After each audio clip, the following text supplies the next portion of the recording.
My mom screamed, "Stop ruining the trip with your sister. Just leave." Like I was the problem after I had booked every ticket, every room. So I left quietly. 3 hours later, her card declined at check-in. You know that moment when your heart shatters, but you're too stunned to even breathe? That was me, standing in a luxurious Miami suite, hearing my own mother, the woman I'd moved mountains for, tell me to just leave. All the love, all the money, all the months of planning I'd poured into her dream birthday trip, and this was my reward. My name is Haley, and I'm 29. My family dynamic has always been, let's just say, complicated. My mom, Catherine, now 58, raised my sister Stephanie and me alone after my dad left when I was 7. She worked tirelessly, 2 jobs, just to keep us afloat. But that also meant Stephanie, 5 years my junior, was often babied while I was pushed to grow up fast. This pattern became our unspoken family rule. Stephanie, the fragile one, always needed protecting and special treatment. I was the responsible one expected to handle everything. Yet, despite it all, I desperately craved a close relationship with them. My career in digital marketing took off early, and by 29, I was doing well. Mom, a hospital administrator, was always stressed. Stephanie, at 24, bounced between retail jobs, still finding herself. Last year, when Mom had a minor heart scare, it shook me to my core. The doctor said it was just stress, but it was a wake-up call. Our time together was precious. That's when the idea clicked. I would plan the most incredible trip for her upcoming 60th birthday, a week in Miami at a beachfront resort. I wanted to give her something she would never give herself. The planning consumed me for over 3 months. Nights were spent researching hotels, comparing ocean views within our budget, finally snagging an amazing deal on a luxury suite by booking 6 months in advance. I burned through my airline miles to upgrade us all to first class. Mom had to experience that luxury at least once. I meticulously researched restaurants, balancing Mom's dietary restrictions with Stephanie's notoriously picky palate. I created color-coded itineraries, complete with backup plans for rain days. Most importantly, I saved nearly $7,000 from my own accounts to cover the bulk of the expenses. Mom contributed about $1,500, and Stephanie, well, she promised to cover some meals. I knew better than to count on that. The warning signs, though, they appeared almost immediately. The moment I announced the trip, Stephanie complained about the early morning flight. Why can't we leave in the afternoon? I hate waking up early. I explained it was the only flight with the first-class upgrades, and later flights would cost an extra $300 per person, money we simply didn't have in the budget. Then Mom chimed in, "Haley, you know your sister isn't a morning person. Couldn't you have found something more reasonable?" I swallowed my frustration, explaining the budget again. This was just the first of many moments where my efforts felt utterly unappreciated. But I pushed it down. This trip wasn't about me, I reminded myself. It was about Mom. As the departure date loomed, the complaints only intensified. Mom questioned my hotel choice. "Are you sure it's a good area? Your cousin Janet said Miami beaches can be so noisy." Never mind, I'd read hundreds of reviews for a peaceful location. Stephanie's texts arrived daily with suggestions that would completely dismantle my careful plans. "We should do a party boat instead of the sunset cruise." Or, "I found this club that's supposed to be amazing. Can we skip dinner that night?" Each time, I patiently explained, tried to accommodate, reminded myself this was about making Mom happy. I even modified the itinerary multiple times, losing deposits on some bookings, just to keep the peace. The night before we left, I couldn't sleep. I was excited, yes, but also a raw bundle of anxiety. So much of me, financially and emotionally, was invested in this trip. I just wanted it to be perfect. For Mom to feel special, for us to create memories that would last a lifetime. I had no idea that in just 3 days, I'd be boarding a plane home alone, fighting back tears, wondering where it all went so terribly wrong. Our flight touched down in Miami at 11:30 a.m. It was a perfect sunny day. Palm trees swayed as our taxi pulled up to the hotel. The lobby was a breathtaking vision of modern luxury. Marble floors, crystal chandeliers, floor-to-ceiling windows revealing glimpses of the turquoise ocean. "This is beautiful," Mom said, genuine surprise in her voice. For that brief moment, I felt a rush of vindication. Maybe this would work out after all. Check-in was seamless, thanks to my early online registration. Even Stephanie seemed impressed by the spacious suite and the balcony overlooking the ocean. "Which bedroom is mine?" she immediately demanded. I'd planned for Mom to have the master with the en-suite and ocean view, while Stephanie and I would take the smaller rooms. "Mom gets the master, of course," I explained. "But I wanted the ocean view." Stephanie pouted. Rather than argue, I just gave up my room with the partial ocean view and took the smallest one, facing the city. A small sacrifice for peace, I thought. Lunch was at a waterfront restaurant I'd carefully chosen for its seafood, which Mom adored. It started pleasantly. Mom snapped photos of the view and her colorful cocktail. But halfway through the appetizers, Stephanie started in. "This ceviche is too limey," she said, pushing her plate away. "And why is it so hot out here? Couldn't we have eaten inside?" I'd specifically requested outdoor seating for the gorgeous view. "We can ask to move inside," I offered, already signaling the waiter.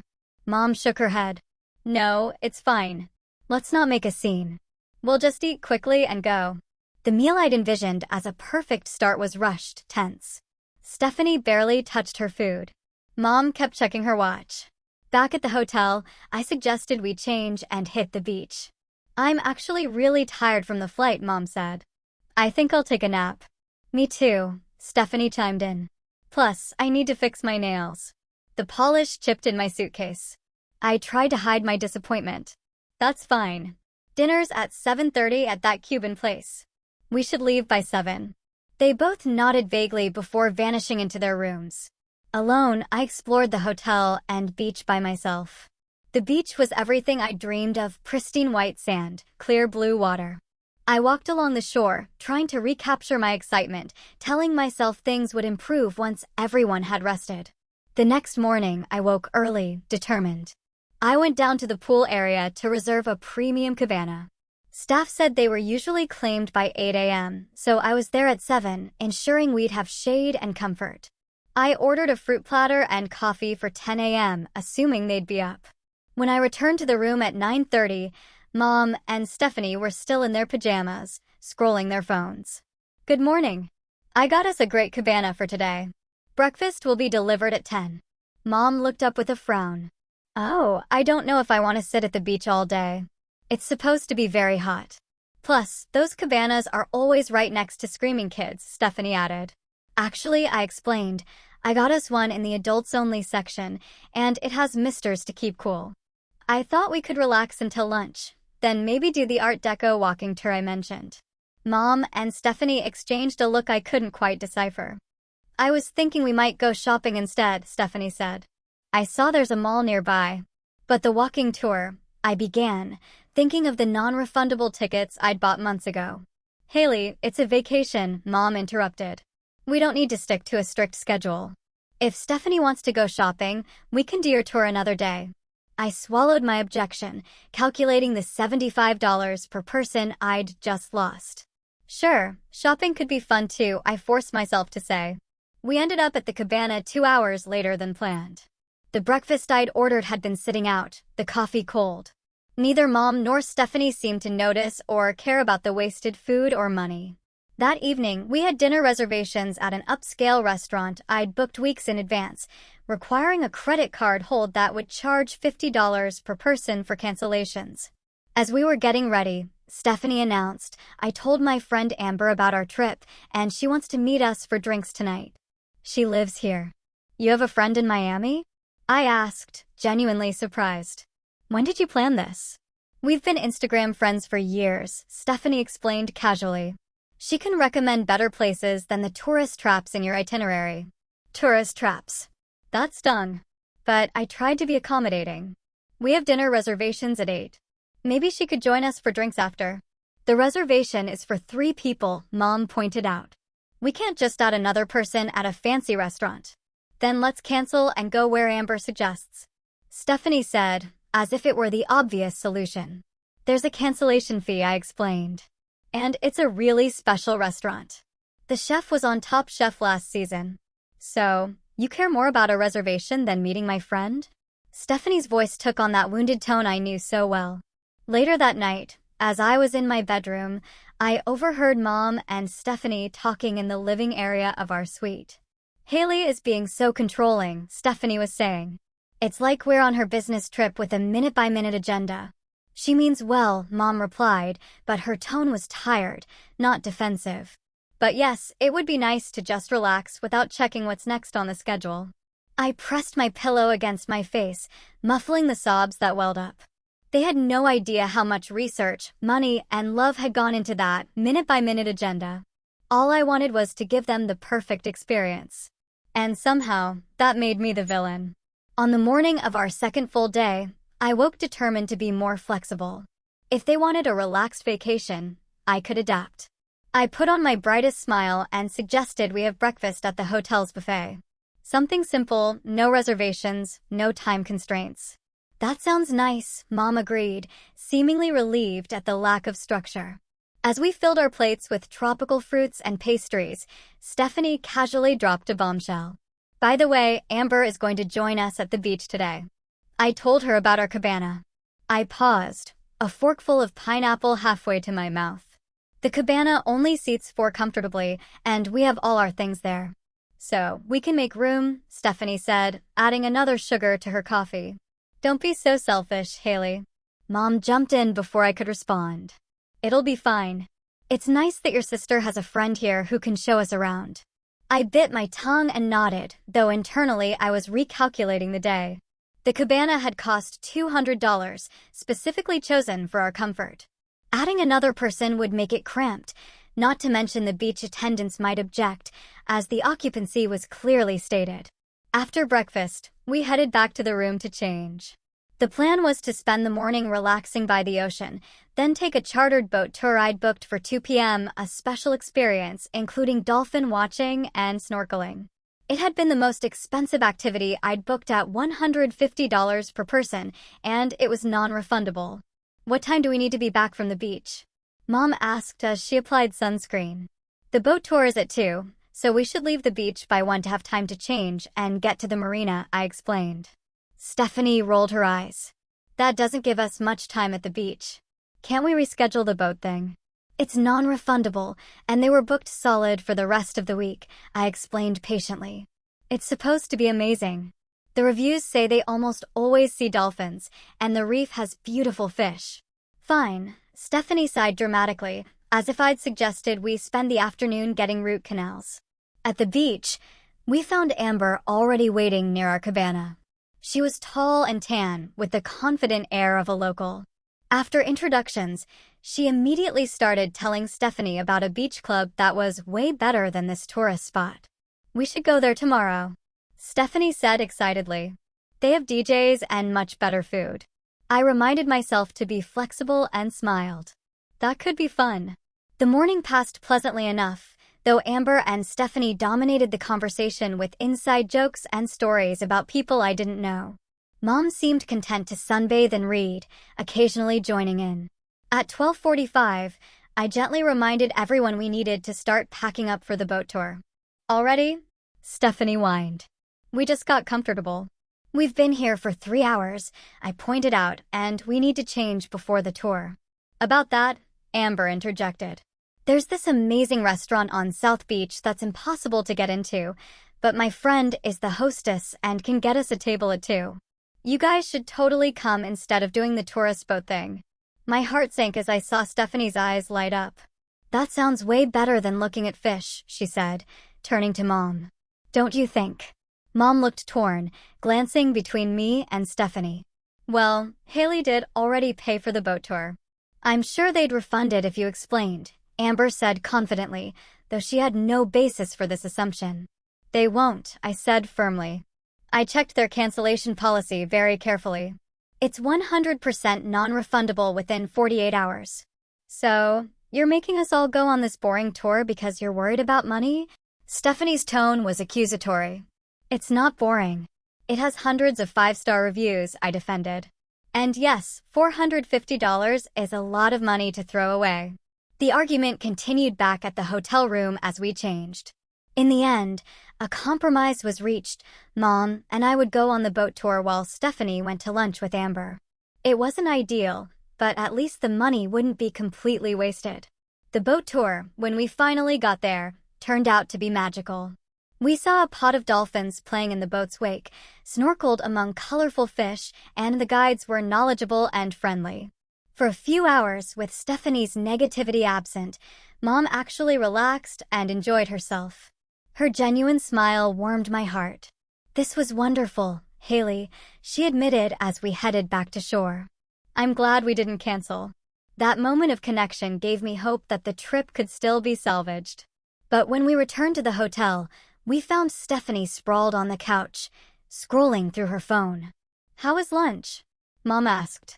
"Amazing," Stephanie gushed. "Amber knows everyone in Miami. We got free champagne and met this group of models who invited us to a yacht party tomorrow."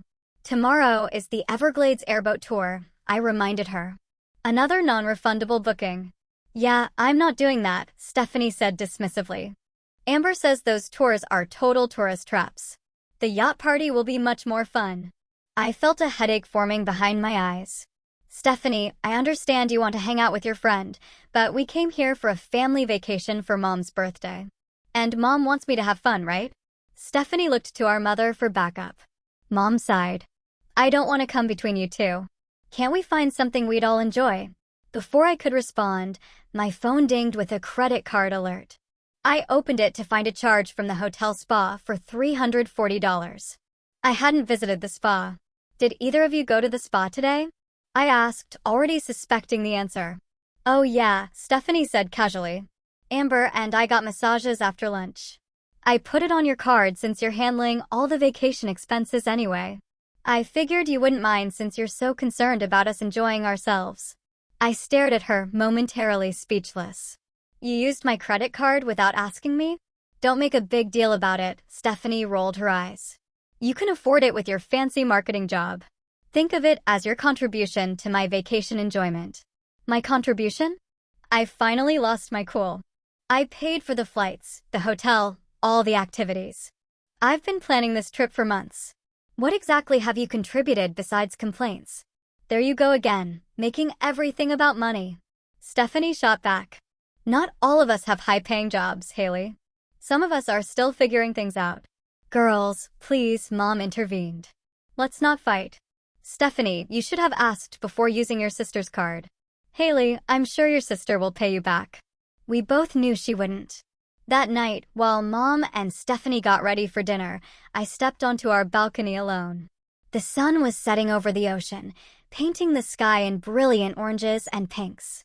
It should have been beautiful, but I could barely appreciate it through my tears of frustration. I had saved for this trip for nearly a year. I had spent countless hours researching and planning, and somehow I had become the villain in my own story, the controlling, money-obsessed sister who was ruining everyone's good time. As I wiped away tears, I promised myself I would try harder tomorrow. I would be more flexible, less attached to my plans. I would find a way to make this work for Mom's sake. I had no idea that tomorrow would be the day everything fell apart completely. I woke before sunrise on our third day, determined to turn things around. Yesterday had ended with tense silence at dinner, despite my attempts at cheerful conversation. Today would be different.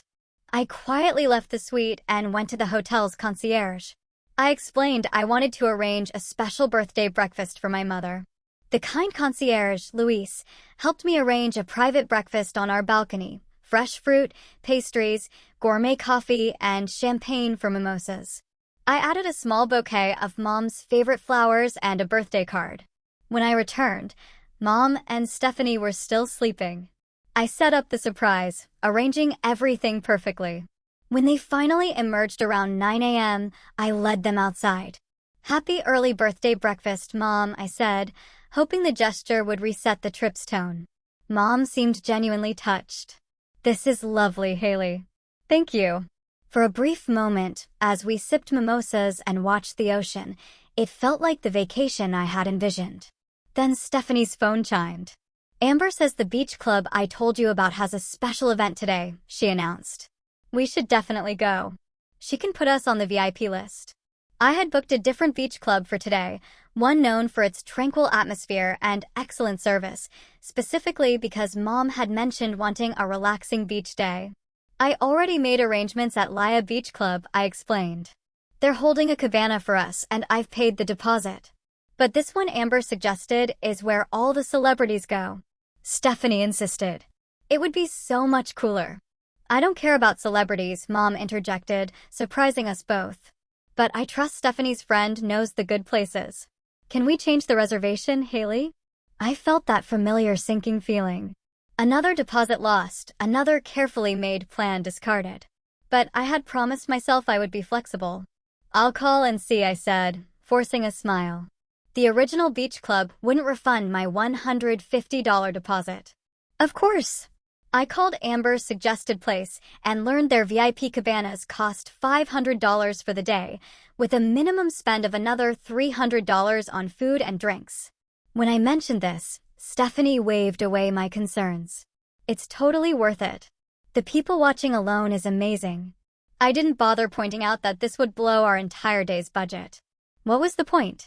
I was already calculating which bill I would pay late next month to cover these mounting, unexpected expenses. We took a taxi to the new beach club, Stephanie chattering excitedly about the celebrities we might see. Mom seemed to feed off her enthusiasm, while I sat quietly, trying to maintain a positive attitude despite the growing knot in my stomach. When we arrived, the entrance was packed with beautiful people waiting to get in. Amber was there, waved us over, air-kissed Stephanie, and introduced herself to Mom with exaggerated warmth. I've heard so much about you. Happy birthday, she gushed, though Stephanie had only met her 2 days ago. Amber led us past the line to a stern-looking man with a clipboard. She whispered something to him, and he nodded, unhooking the velvet rope. Stephanie shot me a triumphant look, as if this validated everything. Inside, the club was a sensory overload, pounding music, beautiful people in tiny swimwear, elaborate cabanas, and a pool that seemed more for posing beside than swimming in. It was exactly the scene I had tried to avoid for Mom's sake. Amber led us to a cabana that was indeed in a prime location, but directly beside a DJ booth, pumping out music so loud I could feel it in my chest. Isn't this amazing? Stephanie shouted over the music. Mom nodded, though I noticed her wince at a particularly loud bass drop. She was putting on a brave face, but I knew this environment wasn't her preference at all. A waiter appeared with a tablet. Welcome to Azure. Minimum spend for this cabana is $300. Would you like to start a tab? I handed over my credit card, resigned to the expense. Can we possibly move to a cabana further from the speakers? I asked. It's my mom's birthday, and we'd like to be able to talk. The waiter looked at me like I'd asked to turn the ocean purple. These are our premium locations. If you want something quieter, you should have booked a regular hotel pool. Amber laughed. That's just how it is here. It's exclusive for a reason. We settled in, and I tried to make the best of it. I ordered drinks and snacks, conscious of the mounting tab, but wanting Mom to enjoy herself despite the overwhelming atmosphere. About an hour in, Amber spotted someone she knew and waved them over. Soon, our cabana was filled with her friends, 3 women and 2 men, all as loud and flashy as the club itself. They ordered drinks without asking, clearly aware that someone else, me, was covering the tab. Mom looked increasingly uncomfortable as the strangers dominated our space. I could see her trying to maintain a polite smile, but her eyes kept darting to me with a clear message, help. I leaned over to Stephanie. Mom doesn't seem to be enjoying this. Maybe we should move to the hotel pool. She's fine. Stephanie dismissed. She needs to loosen up and have fun. This isn't her kind of fun, I insisted. Look at her. You're just mad because your boring plan got changed, Stephanie snapped. Stop trying to control everything.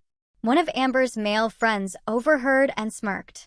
Yeah, stop being such a buzzkill. I felt my face flush with embarrassment and anger. I stood up abruptly. Mom, do you want to go somewhere quieter? Before Mom could answer, Amber interjected. We're about to order bottle service. You can't leave now. Bottle service? I echoed, envisioning the astronomical cost. It's a vacation, Stephanie said dismissively. Live a little. That's when I noticed one of Amber's friends casually going through my beach bag.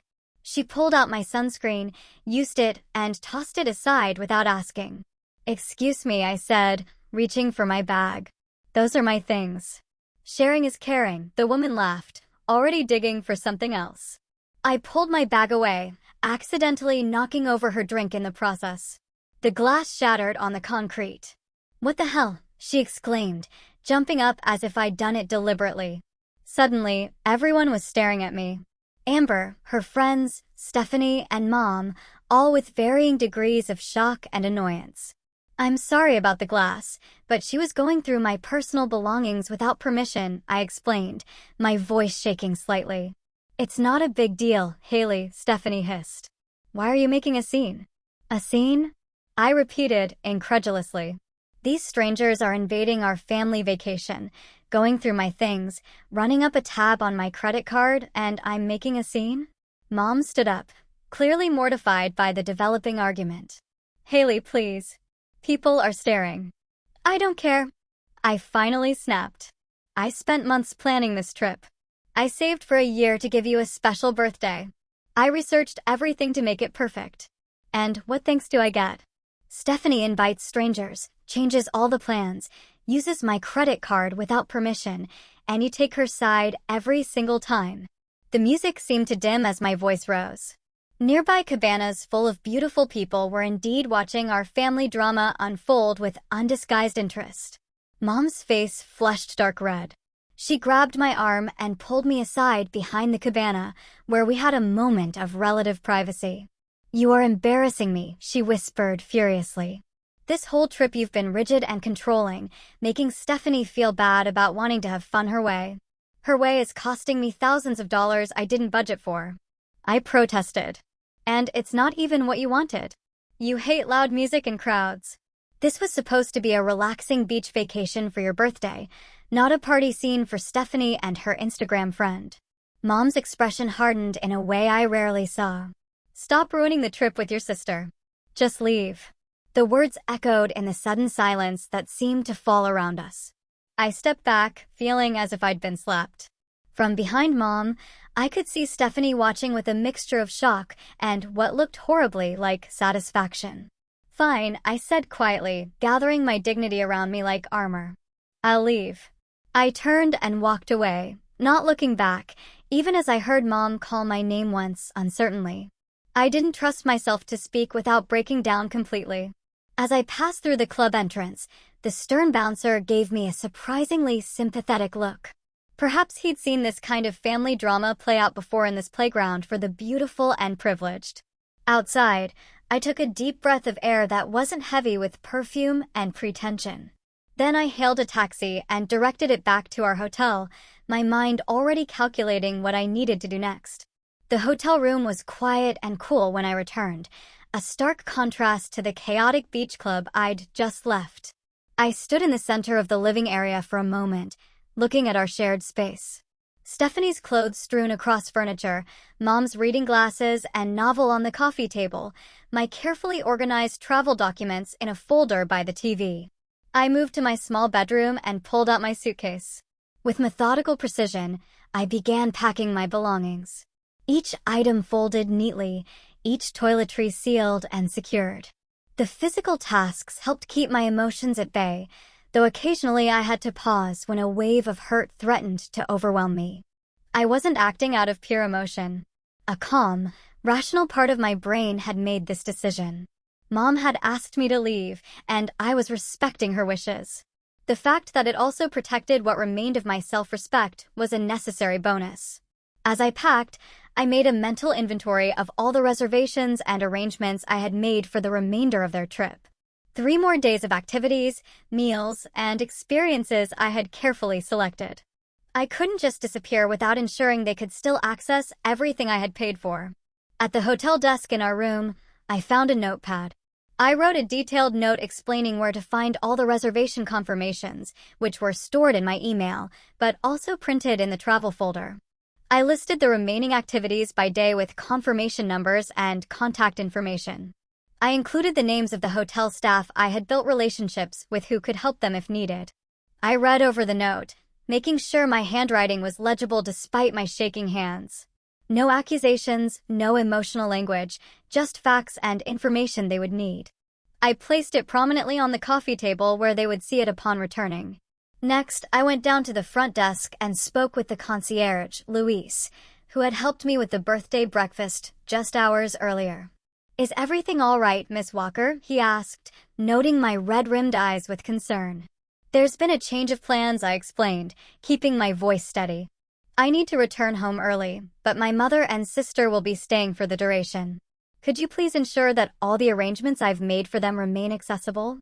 Luis was the consummate professional, not prying, but offering genuine assistance.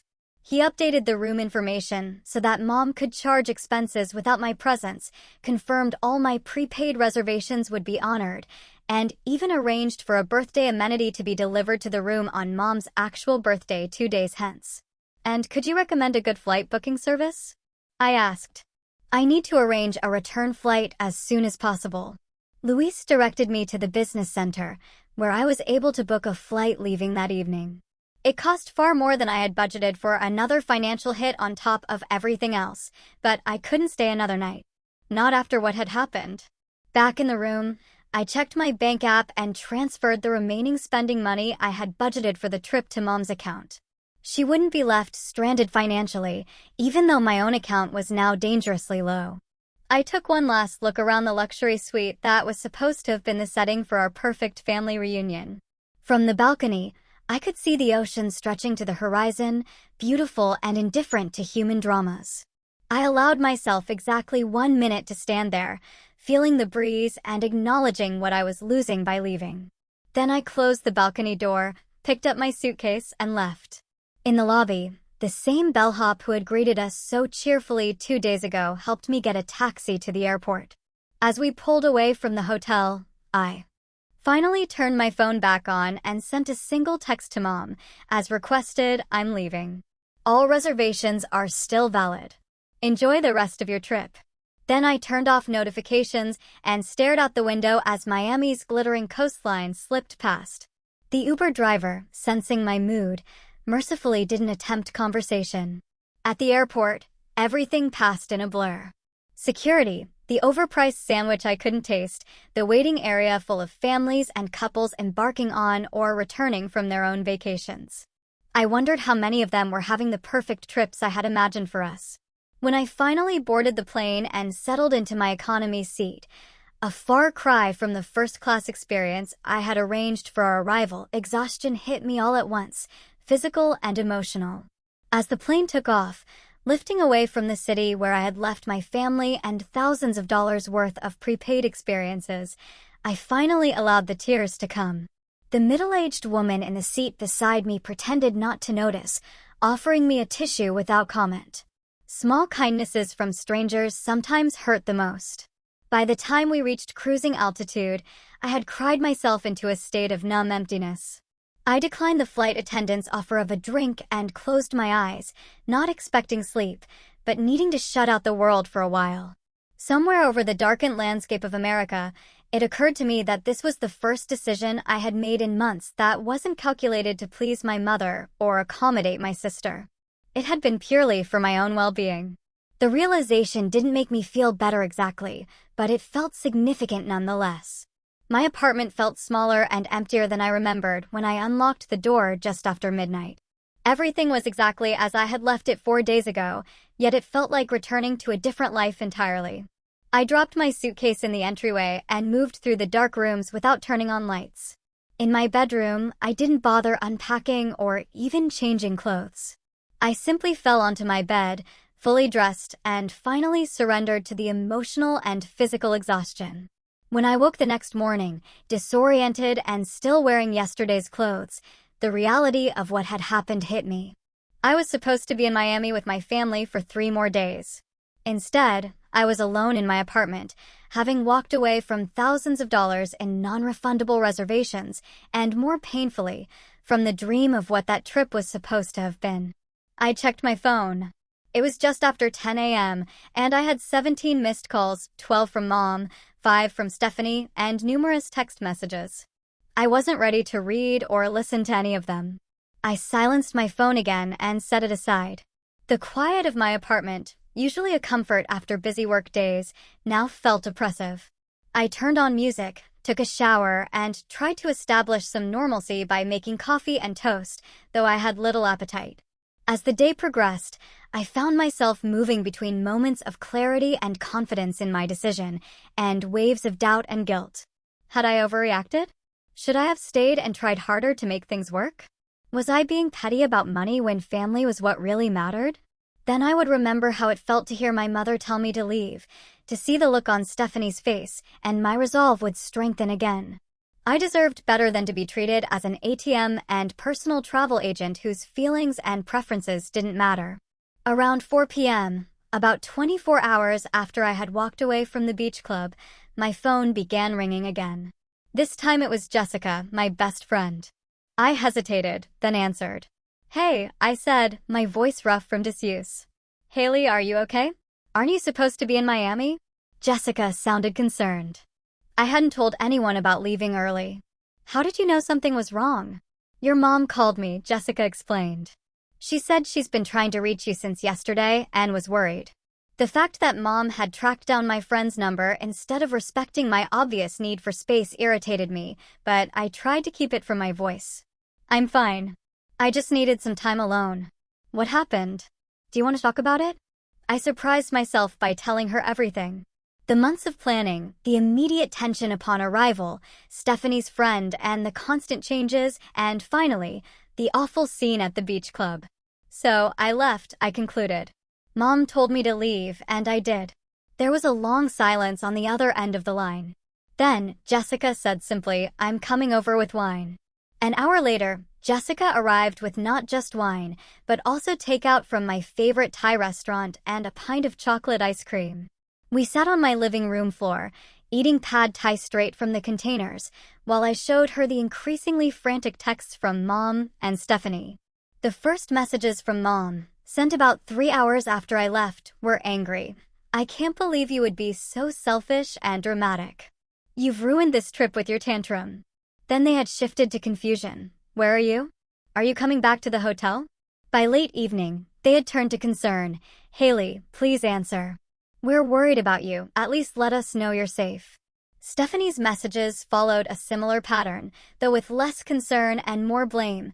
"Way to make Mom's birthday trip all about you," was followed by, "Mom is really upset now. I hope you're happy." "You know what I noticed?" Jessica said, refilling our wine glasses. "Not one single apology in all those messages. Not one acknowledgement that they hurt you, or appreciation for all you did to plan this trip." I hadn't realized how much I needed someone to validate my feelings until that moment. The knot that had been sitting in my chest since Miami began to loosen slightly. "I keep thinking I overreacted," I admitted. "Maybe I should have been more flexible." Jessica shook her head firmly. "Haley, you spent months planning a beautiful trip. You paid for most of it. You tried to accommodate their changes at every turn, losing deposits and watching your careful plans get thrown aside. Then your sister used your credit card without permission. And when you finally expressed your hurt feelings, your mom told you to leave. You didn't overreact. If anything, you underreacted until that final moment." We stayed up late talking, Jessica's unwavering support helping me process the swirl of emotions. When she left around midnight, I felt stronger than I had since the whole debacle began. The next morning, I woke to a notification that Mom had posted on Facebook.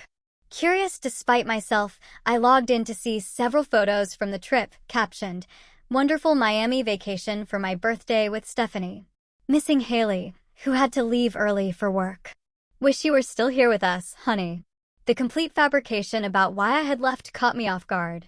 The photos showed Mom and Stephanie smiling at restaurants I had researched and booked, enjoying experiences I had arranged and paid for. There was no mention of our fight or the real reason for my absence. Just as I was processing this, my phone chimed with a call from Linda, Mom's best friend since college. "Haley, it's Linda. I just wanted to check if you're okay." I braced myself for more guilt or manipulation passed through a third party. "I'm fine, Linda. Just needed some space." "I figured as much," Linda said, surprising me with her tone. Look, I've known your mother for 30 years, and I love her dearly. But I also know how she can be with you and your sister. Catherine called me in a panic, saying you'd stormed off from the vacation after some disagreement, but I had a feeling there was more to the story. Linda's unexpected understanding prompted me to give her the abbreviated version of events. She listened without interruption, then sighed heavily. That sounds about right, she said.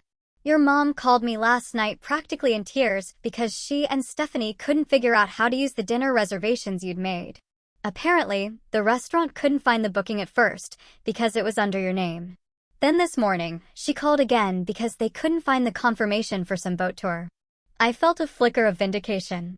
I left detailed instructions and all the confirmation numbers. I'm sure you did, Linda assured me.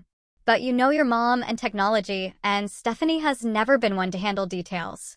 They're completely lost without you, which is probably why your mom is trying so hard to reach you. The image of my mother and sister floundering through the carefully arranged experiences made me feel both satisfied and sad. Part of me wanted them to struggle, to realize how much work I had put into the trip. Another part felt guilty for abandoning them, even though I'd been told to leave.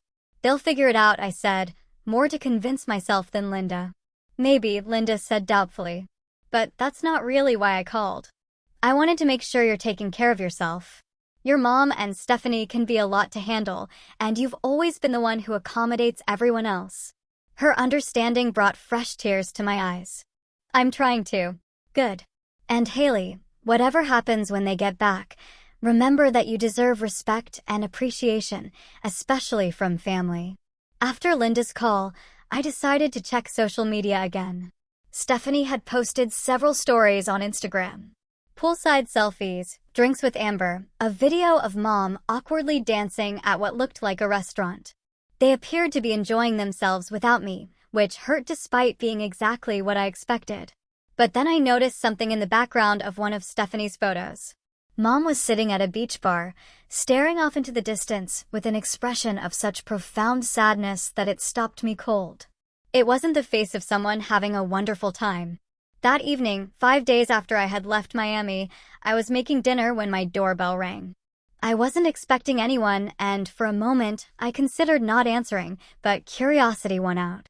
I opened the door to find Mom and Stephanie standing there, looking travel-worn and uncertain. You're supposed to be in Miami for 2 more days, I said, too surprised to say anything else. We came back early, Mom said simply. Can we come in, please? I stepped aside to let them enter, my mind racing with questions and my heart guarding itself against further hurt. The 3 of us stood awkwardly in my living room, the silence heavy with all the things we needed to say to each other. It was Mom who finally spoke first. We need to talk, Haley. All of us. About what happened in Miami, and about a lot of other things, too. Mom, Stephanie, and I sat in my small living room, the tension so thick it felt hard to breathe. None of us seemed to know how to begin. The sound of a neighbor's television drifted faintly through the wall, a mundane backdrop to our family drama. Why did you come back early? I finally asked, breaking the silence. Mom and Stephanie exchanged a look I couldn't quite interpret. The trip fell apart after you left, Mom admitted. Completely, Stephanie added, surprising me with her candor. We missed the sunset cruise because we couldn't find the meeting point. Then we got lost trying to find the restaurant you booked for dinner. The confirmation emails and instructions I left weren't helpful. I couldn't keep the edge from my voice. They were, Mom said quietly. But we realized. I realized that we'd been relying on you for everything. When you weren't there, it all felt overwhelming. I waited, not ready to make this easier for them. The day after you left, we tried to go to that Everglades tour you had booked, Stephanie continued. We made it to the meeting point this time, but they said the reservation was specifically for 3 people, and they couldn't adjust it last minute to just 2. We lost that money, too. We spent the rest of that day just sitting at the hotel pool, Mom added. That's when I started to really think about everything that had happened, about how much work you had put into planning this trip, and how quickly we dismissed it all. And about how awful we were to you, Stephanie said, her voice small. I looked at her, genuinely surprised by this acknowledgement. Stephanie met my gaze directly for the first time since they'd arrived. I was jealous, she admitted. You always have everything so together. Your career, your apartment, your plans.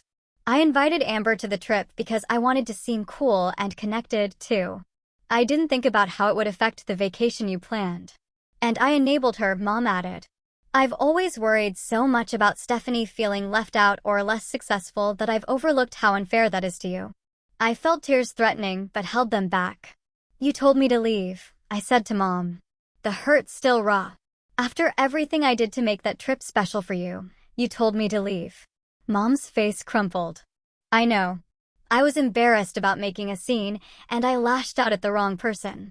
Instead of standing up for you, I took the easy route of siding with Stephanie, like I always do. I'm so sorry, Haley. So deeply sorry. The apology I had needed finally came.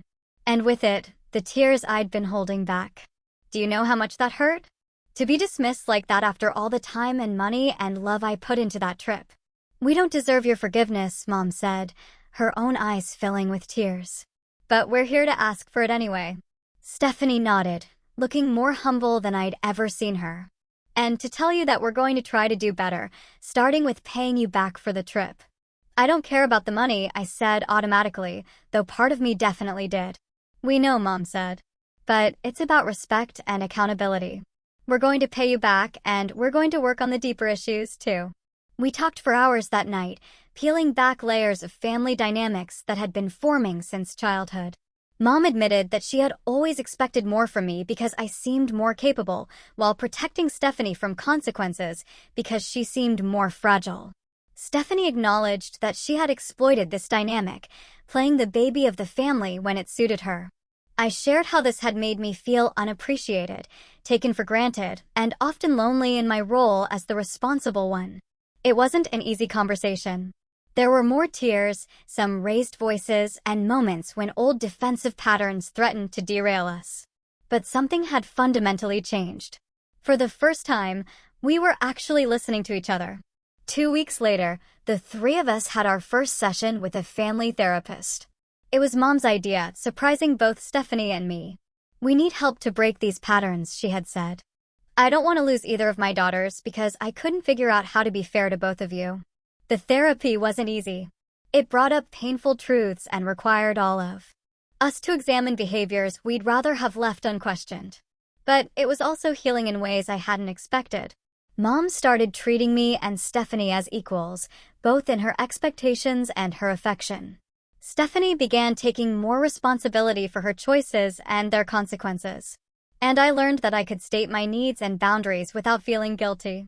6 months after the Miami disaster, Mom suggested we try another family trip, something small and simple this time.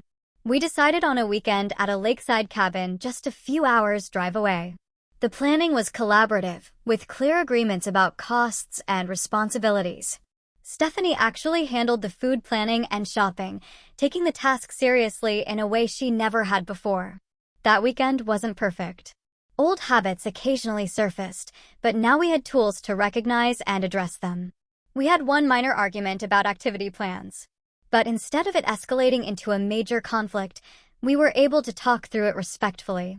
On our last evening, sitting on the cabin's porch watching the sunset over the lake, Mom raised her glass in a toast. To Haley, she said, her voice warm with genuine appreciation, who taught us that sometimes walking away is the bravest thing you can do. Thank you for giving us another chance to be the family you deserve. Stephanie joined the toast, adding, and to not taking each other for granted anymore. As we clinked glasses, I felt something settle within me, a sense of being truly seen and valued by my family, perhaps for the first time. The Miami trip had been a painful breaking point, but it had led to necessary growth for all of us. I've learned that sometimes the hardest boundaries to set are with the people we love most. That real love includes respect and reciprocity, not just affection and shared history. And that walking away, when done not as manipulation but as self-preservation, can sometimes be the catalyst for positive change. Your worth isn't measured by how much you can endure, but by how true you stay to yourself, even in difficult moments. It was a long, hard journey, but we found our way back to each other with new understanding and respect.